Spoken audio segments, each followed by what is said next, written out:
Hola, un saludo a todos y todas. Mi nombre es María Camila Núñez Gómez y les doy la bienvenida a un nuevo episodio de Academiqueando, un micrófono abierto para la academia.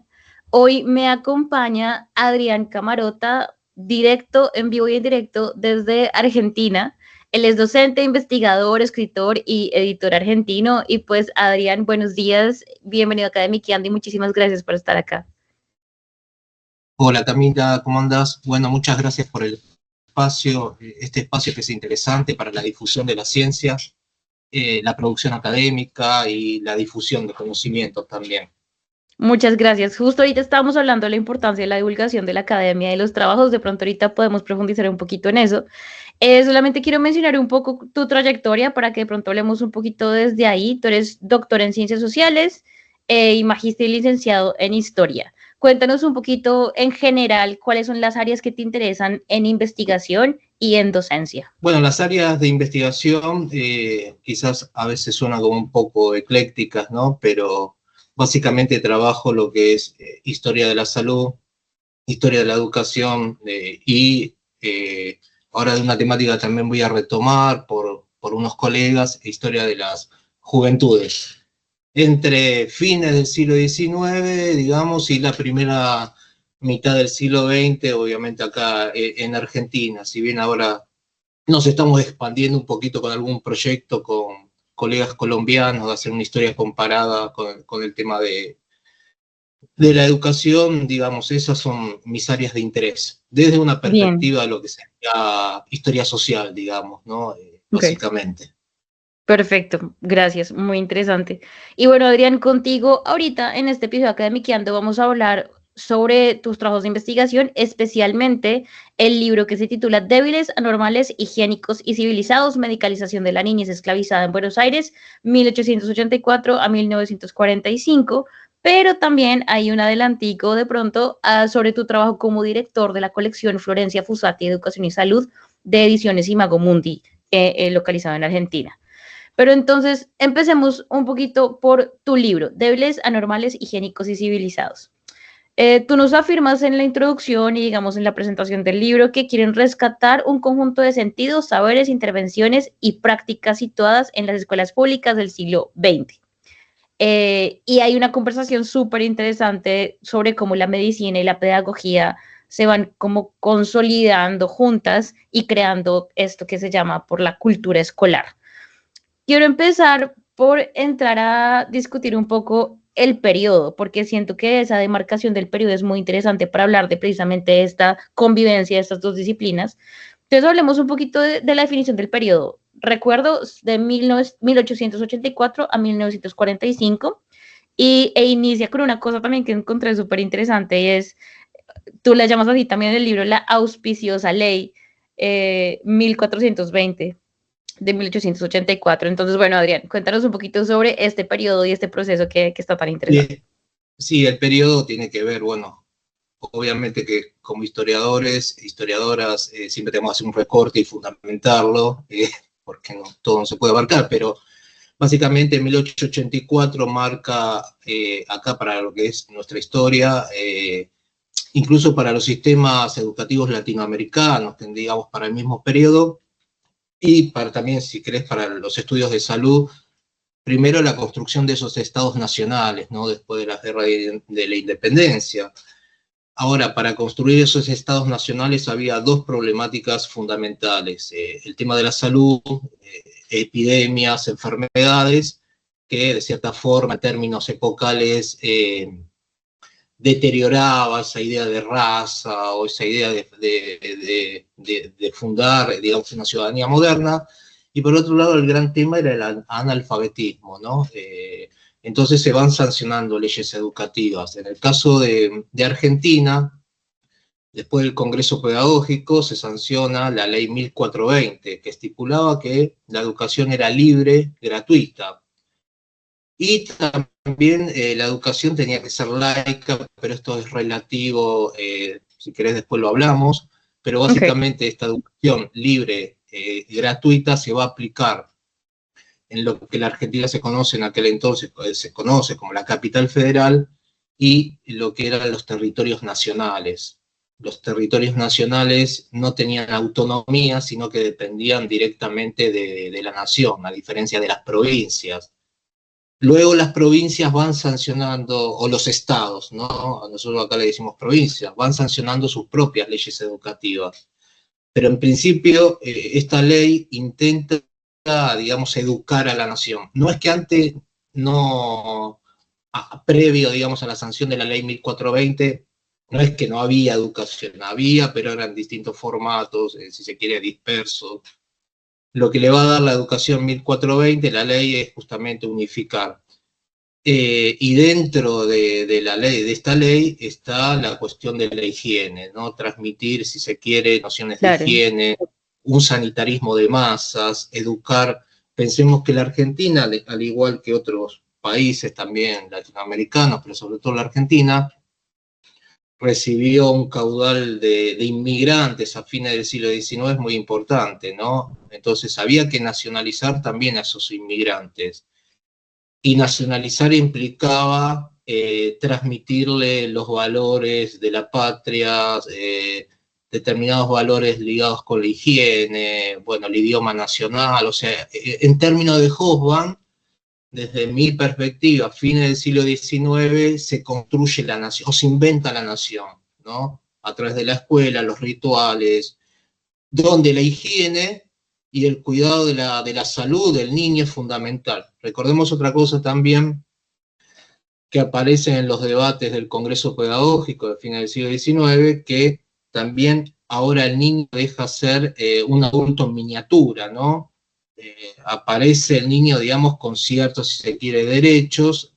El Estado, hay una discusión ahí entre laicos y católicos, bueno, ¿quién tenía que educar al niño? Si es la familia o es el Estado. Bueno, ¿no? Los laicos obviamente que iban a estar a favor del Estado, ¿no? Bueno, entonces en este contexto es fundamental la escuela no solamente para enseñar digamos, a leer y a escribir, para alfabetizar, sino también hay que enseñarles nociones de higiene, hay que medicalizar el cuerpo de las niñeces, niños y niñas, porque en términos de mejoramiento de la raza, digamos, los niños obviamente son fundamentales, teniendo en cuenta que el día de mañana van a ser productores, consumidores, van a defender la soberanía como soldados a través digamos, de la conscripción, ¿no? Del servicio militar. Claro. Entonces, ese es el proyecto que se proponen, digamos, los liberales conservadores de fines del siglo XIX, que si uno rastrea o estudia los sistemas educativos en América Latina, bueno, obviamente que hay muchos puntos de contacto, en función también de ese paradigma positivista, de la idea del progreso, etcétera, etcétera. Y bueno, y se extiende hasta el 45, en este caso, este libro, esta obra, porque ya en la década del 40 yo estoy focalizado sobre todo en la capital, este estudio, ¿no? Pero he trabajado también otros espacios de Argentina. En aquel entonces, lo que eran los espacios rurales o las provincias, digamos, la población vivía en el ámbito rural, digamos, a diferencia de hoy que se ha concentrado en las grandes ciudades. Es otro obstáculo también para llevar todo este proceso a los ámbitos rurales. Entonces la educación rural sería otro tema, obviamente, que estoy analizando, pero que el libro no aborda por este recorte. Por eso está focalizado en la capital federal. Y en la década del 40, ya la década del 40, cuando el sistema escolar, digamos, de cierta forma está consolidado, y el cuerpo médico escolar también de la capital con sus clínicas. Y aparte hay otro punto de inflexión en nuestra historia, que es el surgimiento del peronismo. Ah, claro. El peronismo surge digamos, el primer mandato de Perón es a partir del 46, y bueno, entonces yo quería hacer un corte ahí, justamente porque como fenómeno histórico, obviamente que el peronismo acá se lo ha estudiado muchísimo, y sigue siendo motivo de análisis, de objeto de estudio. Entonces tenía pensado, digamos, abordar quizás en otra producción del 45, del 46, digamos, en adelante. Y bueno, también teniendo en cuenta que el peronismo va a tomar parte de esta experiencia de medicalización escolar y de cierta forma la va a profundizar a un nivel nacional, digamos, si se quiere. Entonces, el espacio se justifica, el espacio temporal o el recorte se justifica en función de esto. Aparte de fines del siglo XIX, también es fundamental porque, como te decía anteriormente, se va a constituir esa Argentina moderna, agroexportadora, etcétera, Claro. etcétera, ¿no? Básicamente es eso, digamos, ¿no? Y con el tema de las fuentes, bueno, también las fuentes son muy variadas en el libro, hay bueno, revistas educativas, memorias de maestros, maestras, digamos, incluso he trabajado sumarios, digamos, es muy amplio, es muy amplio. Sí, claro. Libros, etcétera. Bien, precisamente esta conversación que inicias sobre las fuentes me parece interesante porque, claro, en el marco teórico de tu libro que quieres explorar todo esto, pues también hablamos sobre la disciplina, sobre las escuelas como lugares de normalizar y todo esto, pero hay algo que me llamó mucho la atención y es que si nos puedes contar cómo fue ese proceso de, bueno, estuviste explorando las fuentes y todo este cuento, ¿cómo llegaste a pensar en la medicalización de la niñez esclavizada específicamente? Ya No, hablamos un poco de la... escolarizada, Ah, escolarizada, escolarizada, claro, claro. claro, escolarizada. ¿Cómo Sí, llegaste porque, precisamente? Ajá. no, bueno, son temáticas que van surgiendo, Ujú. bueno, un poco lo que comentábamos entre telones, ¿no?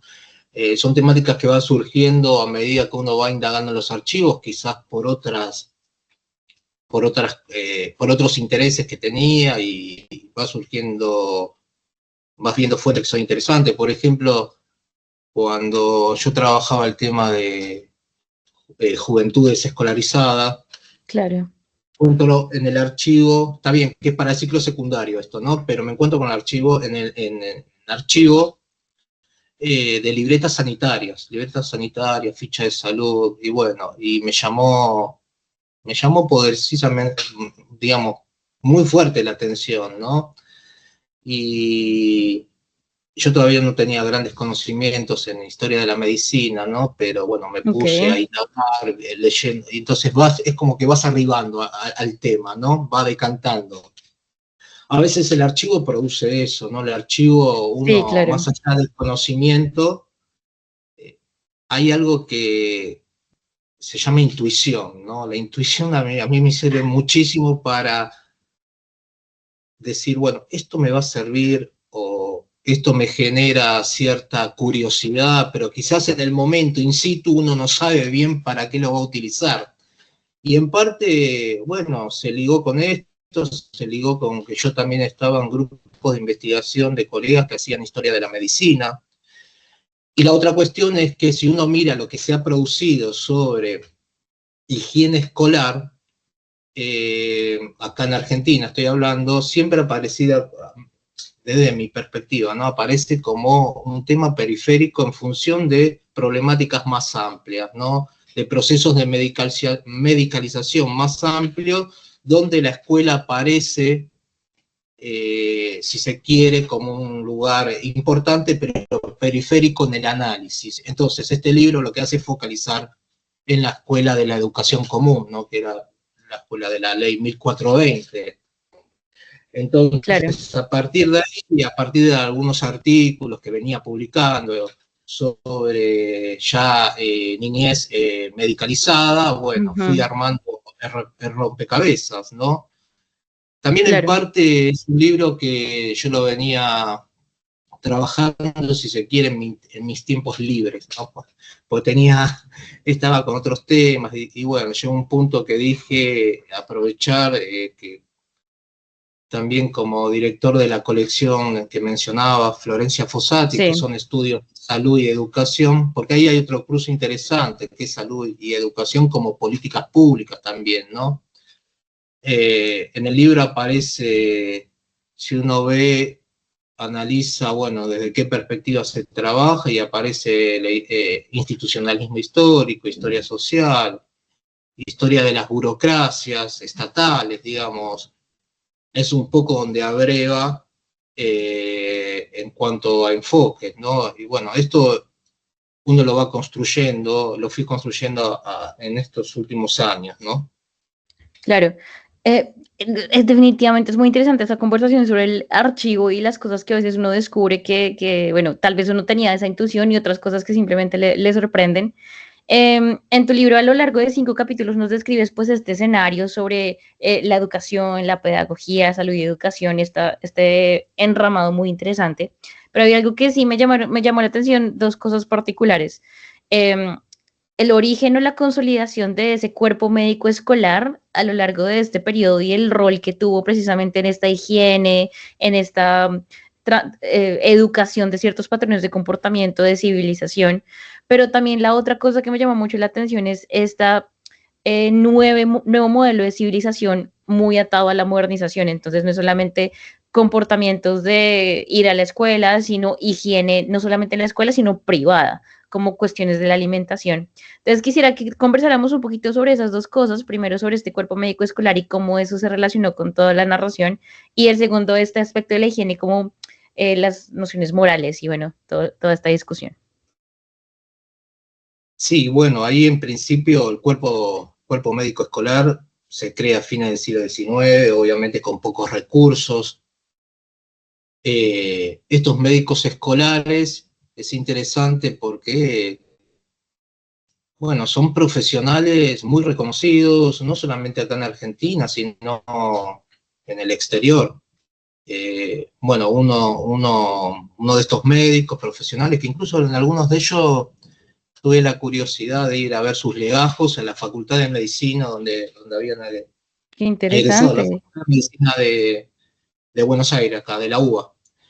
Y tienen una trayectoria, algunos de ellos bastante interesante. El caso por ejemplo, Emilio Coni. Emilio Coni, uno de los fundadores del Cuerpo Médico Escolar, crea su obra con respecto a la salud, es muy profusa, crea el Patronato de la Infancia, la Liga Argentina contra la Tuberculosis, o sea, tiene mucha actuación profesional por fuera de lo que es el Cuerpo Médico Escolar. Genaro Sixto, por ejemplo, uno de los fundadores, si se quiere, de la Sociedad Argentina de Pediatría y el que implementa acá en Argentina, obviamente que acá hay un diálogo permanente con Europa, porque todo este formato, como bien señala el libro, viene de Bélgica, Alemania, digamos, que son los modelos que citan estos, no solamente los médicos, sino también pedagogos como Víctor Mercante, ¿no? Bueno, Rodolfo Senet, son grandes pedagogos acá de Argentina. Y bueno, Genaro Sixto, esto que hablabas vos de la alimentación, sí que implementa la copa de leche en las escuelas en 1905. Ok. Porque paradójicamente la Argentina crece, digamos, exportando materias primas, ingresando al mercado mundial. Ahora, si uno mira los informes de los inspectores escolares, los médicos, informes también de políticos, como el informe sobre la clase trabajadora de Vialet Macet, lo que están viendo estos actores es, bueno, la situación de empobrecimiento o la situación en la que se encuentran paupérrimas, por ejemplo, los niños y niñas. Paradójicamente en un país que produce alimentos, ¿no? Y estos médicos, bueno, en el caso de Genaro Sixto, se fundamenta la introducción de la copa de leche en las escuelas justamente ante estas imágenes, ¿no? De los barrios del sur de la capital federal. Pensamos que la capital federal sigue siendo uno de los espacios más ricos que tiene la Argentina, que crece mirando el modelo europeo, y, y bueno, uno se iba para los barrios del sur y se encontraba con esas imágenes que muestra el libro de chicos desnutridos, débiles, etcétera, etcétera. Entonces estos médicos van a jugar un rol fundamental después en la década del 20 con Enrique Olivieri, que, bueno, con él se van a expandir las clínicas escolares, pero aparecen también las mujeres acá, que es interesante ver, porque, bueno, que yo las menciono, ¿no? Ahí en el texto, las primeras mujeres egresadas de la Facultad de Medicina, con todo lo que implicaba, porque era un espacio netamente varonil, la carrera y digamos, la universidad. Las mujeres no podían ingresar, tenían que ingresar prácticamente pidiendo permiso a las autoridades. Y de estas primeras mujeres que se reciben de médicas, que fue Cecilia Grierson, Julieta Lanteri y Elvira Rawson, aparte de que eran maestras, porque tienen que solventarse su carrera, como muchas veces eran rechazadas en los concursos por ser mujeres, y que tenían antecedentes, porque Grierson es reconocida en Europa, bueno, se dedican a atender, en el caso de Elvira Rawson, en consultorio particular, atiende a maestras, y forman parte, Lanteri y Elvira Rawson forman parte de ese cuerpo médico escolar también. Entonces no eran solamente, obviamente que son burocracias masculinizadas, ¿no? Si uno Claro. mira, por aquel entonces el que guiaba las políticas educativas a nivel nacional era el Consejo Nacional de Educación.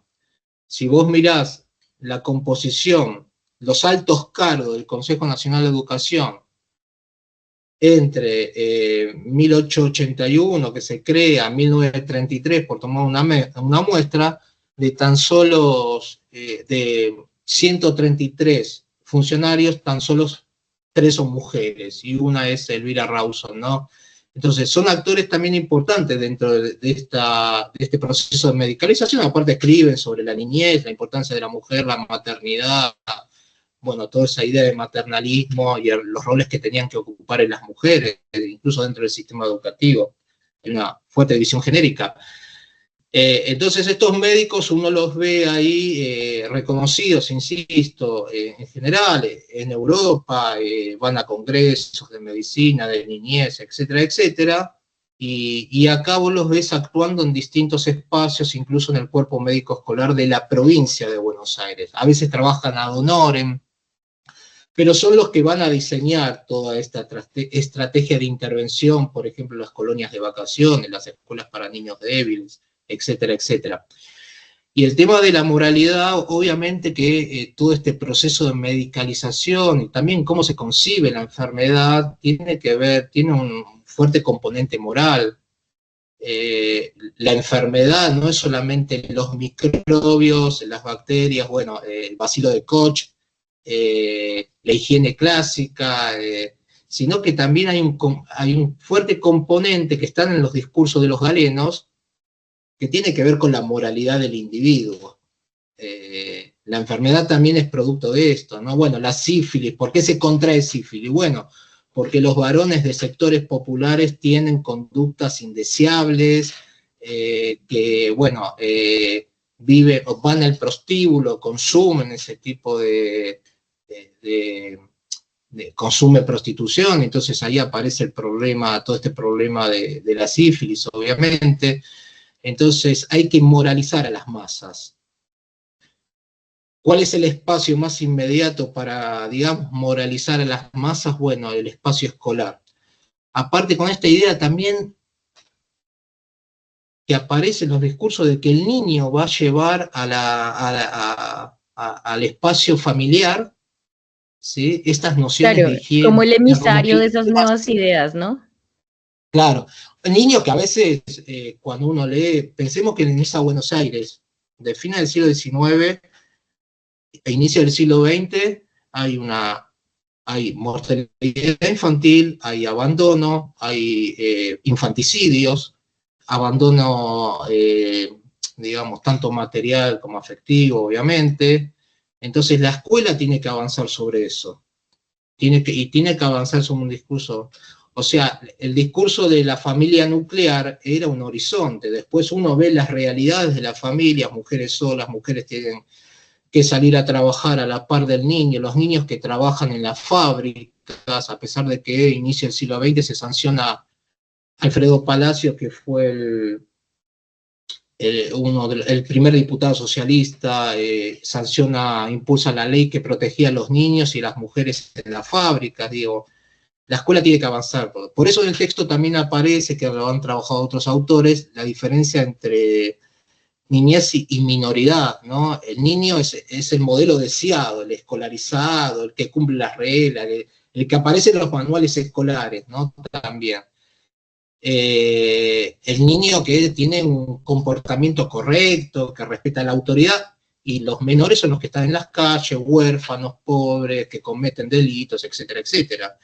Entonces la escuela tiene que avanzar sobre todo eso, al menos lo que intenta hacer, obviamente. Y yo ahí en el libro digo, bueno, pero esto no es un proceso lineal, ¿no? Hay tensiones, hay disputas, incluso dentro del cuerpo médico escolar, hay retrocesos. Pero la moralidad tenía que ver con eso, ¿no? Que tiene que ver moralizar a las masas, hasta en las más mínimas conductas, no escupir en el suelo, ¿no? Como los Claro, edictos claro. digamos, el uso, bueno, que esto lo trabaja Diego Armo, ¿no? En su libro sobre tuberculosis, el uso del corset en las mujeres, que por un lado, de cierta forma, generaba falta de una respiración dificultosa, pero también el corset generaba, digamos, despertaba las pasiones masculinas, porque el corset es de las mujeres, digo. El tema de la moralidad está presente en discursos pedagógicos, médicos, etcétera, etcétera.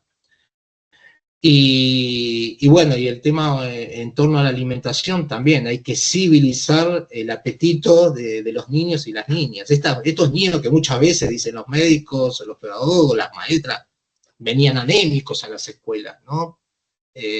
Pero bueno, ahí el libro habla sobre las escuelas para niños débiles, copiadas de modelos europeos, donde se lo alimentaba al niño, se lo vacunaba, se lo pesaba, había un seguimiento, y se le enseñaba también nociones de civilidad, de moralidad en la mesa, etcétera, etcétera, ¿no? O sea, tenía que ver Claro. también con toda esa idea del progreso, ¿no? Y de construir esa república sana, civilizada. Que también, algo que me parece muy interesante es que cuando se habla de la comida, no simplemente es qué comida se come, sino cómo se come. ¿Cómo se Eh, come? Claro. entonces Bueno, el ahí libro también de está Elías, como, de Norbert Elías, ¿no? Proceso de la claro, civilización, ¿sí? Un poco que ahí claro lo que sí. menciona. Precisamente sobre esto también cuando vienes conversando sobre esto, pues yo pienso cuando hablas de las escuelas del cuerpo médico, de que se les hace ciertos exámenes, se les miden un montón de cosas, pues también creo que va unido con la construcción o consolidación de una infraestructura muy específica para eso. Entonces, las escuelas son de tal manera, Claro. las casas tienen que estar limpias, las cocinas, incluso los salones o las clínicas también adjuntas a las escuelas. Pero también digamos que, y hay algo que está en el discurso de tu libro y está, digamos, acá también como en el subtexto de esta conversación, es que son estrategias también eugenésicas, que tú lo mencionas, y es corregir, bueno, y también la práctica de la puericultura como parte de Claro. este discurso. Quería que habláramos un poquito sobre esa discusión de cómo se reflejó en tu investigación esto de lo normal y lo anormal. Eh, entiendo que no se relaciona simplemente con quién está enfermo y quién no, con esto que tú mencionabas arriba, perdón, antes de las epidemias y las enfermedades, pero cómo se relaciona específicamente en este caso esta dicotomía que la incluyes en el título de tu libro. Sí, el tema de lo que es normal y lo Ajá, patológico aparece en el campo de en el campo de la pedagogía, obviamente la medicina, claro.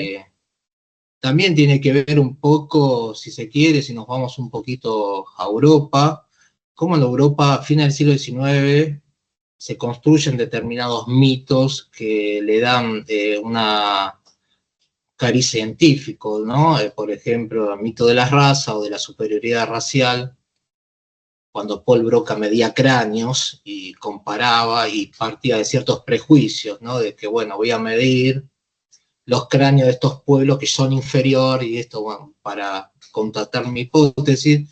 El mito de la inteligencia, que, bueno, aparece acá en el libro con los test de inteligencia, y el mito también el que viene de la mano y que aparece también en el discurso escolar, no solamente en el discurso escolar, obviamente, pero acá estamos hablando del espacio escolar, que tiene que ver el mito de la inferioridad de la mujer. Que Claro, esto de luego se reproduce de que, por ejemplo, las mujeres estén excluidas del espacio público, no poder votar. La escuela que tiene un discurso también sobre el lugar que tienen con las mujeres. Hay manuales escolares, bueno, uno lo menciono, que está destinado a enseñarles a las niñas a ser madres, digamos, ¿no? Cómo cuidar a los niños, cómo cuidar al bebé, cómo lo tenés que acostar, cómo darle la mamadera. Que en parte era cierto, porque algunas de estas niñas eran madres de sus hermanos, ¿no? Los conventillos eran las casas de inquilinato acá en Buenos Aires, donde las condiciones de vida eran paupérrimas. Y en función de todo esto que venía de Europa, de estos mitos, le podemos sumar la psicología experimental, la psiquiatría, la pedagogía y la medicina, digamos, son las disciplinas que terminan colonizando la escuela. Y todo esto construye también el sujeto, un sujeto normal, para diferenciarlo de aquel niño o niña que tenía características más ligadas con la anormalidad. Esto es muy fuerte, aunque aparece, si se quiere, de manera, y bueno, sumado a los discursos eugenésicos, esto de mejoramiento de la raza, pero aparece muy fuerte en la escuela, digamos, ¿no? Si bien las maestras o los maestros quizás no tenían tanto conocimiento, sí de puericultura, porque creo que era una de las, digamos, de las materias que había en las escuelas normales, ¿no? Pero ahí en el libro, por ejemplo, cito el diario de una maestra, se ha jubilado la maestra, en 1917, cuando ella habla de los niños enfermos, que ella la recuerda con cariño, y es terrible como lo describen, ¿no? El caso de Miguelito, que, bueno, tenía una conducta bastante cercana al delincuente, y ella describe sus características físicas, que nos hace acordar también a la teoría muy en boga en la época del Lombroso, y dice, bueno, es un degenerado, pero es un degenerado biológico, es un niño anormal. Entonces, con la debilidad no hay tanto problema metodológico, se quiera, porque niños débiles eran los niños que estaban mal alimentados. Por eso las escuelas para niños débiles. Ahora, la anormalidad, el concepto de anormalidad que va a construir la escuela es muy amplio. Yo ahí describo, ¿no? Porque Claro. se hablaba de chicos incluso en términos muy duros en la época, ¿no? Chicos tarados, idiotas, aparecen los discursos médicos, incluso en los discursos escolares, ¿no? Menos, pero aparece, ¿no? La idiotez en el niño. Entonces, el niño idiota, el niño anormal, el niño tarado, ¿no? Con las calificaciones que se les daban en la época, tenía que ver con, es muy amplia la acepción del término, ¿no? Niños que no rendían de manera efectiva dentro del aula, que repetían de grado, que tenían conductas disolventes, si querés, dentro del aula, que manifestaban cierta violencia, niños que no tenían un habla, digamos, o un vocabulario muy reducido. Bueno, era cómo se la definía la normalidad. El tema es cómo tratar eso, ¿no? Y Claro. entonces ahí, bueno, hay una discusión, ¿no? Porque si nosotros, digamos,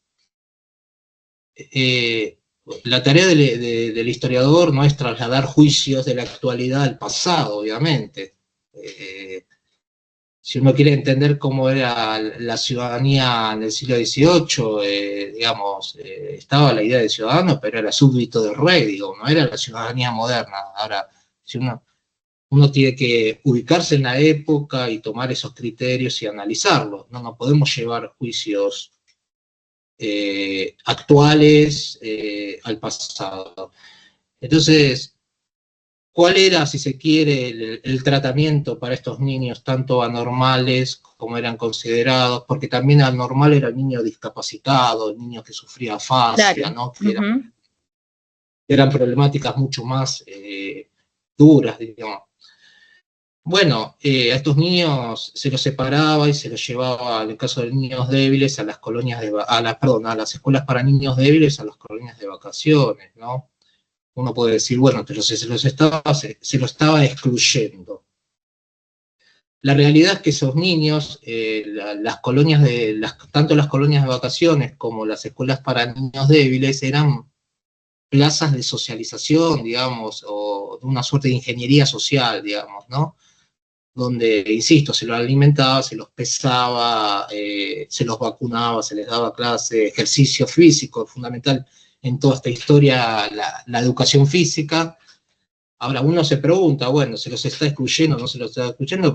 ¿Qué otras posibilidades tenían esos niños también en esa época, a principios del siglo XX? Cuando los inspectores hablaban de que apenas consumían sopas grasientas, que a veces no comían, no cenaban o no almorzaban.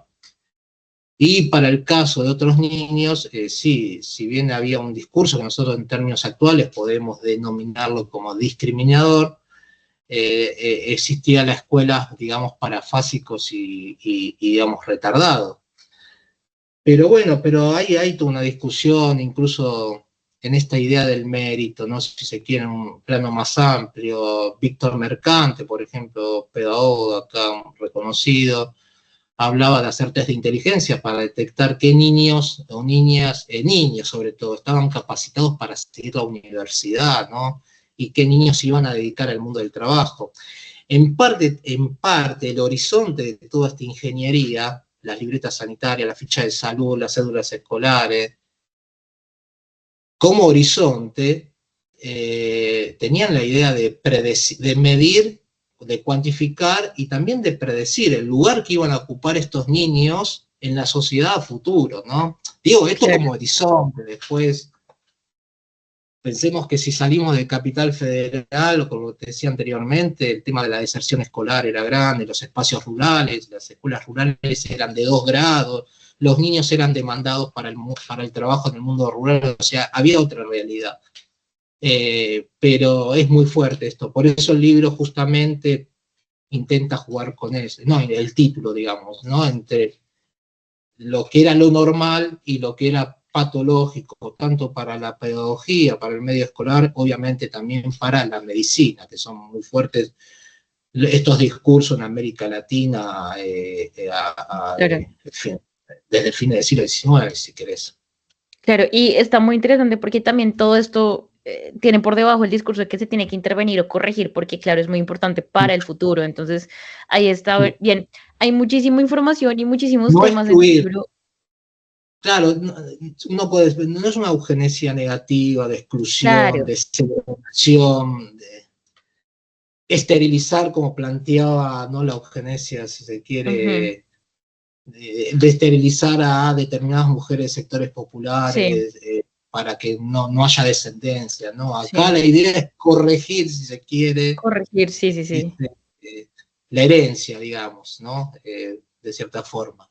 Sí, de acuerdo. Precisamente, claro, estaba mencionando que en tu libro hay muchísimos temas también que, bueno, se relacionan con esto y se entretejen, como lo venías mencionando también, los roles de género, la alimentación. Hay también muchos datos interesantes sobre la actividad física, las colonias de vacaciones y estos diferentes espacios de socialización, digamos, apropiada para niños, niñas, etcétera. Pero también algo que mencionas que es súper interesante y que también está en el libro, pues son todas estas diferentes fuentes que tienes y las estrategias de medición y categorización, no solamente físicas, sino mentales y de peso, muy importantes. Y también, digamos, esta dinámica entre las profesiones y los espacios de esos lugares. Entonces, las y los profesores que hacían, las y los médicos, los pedagogos políticos, bueno, muy interesante.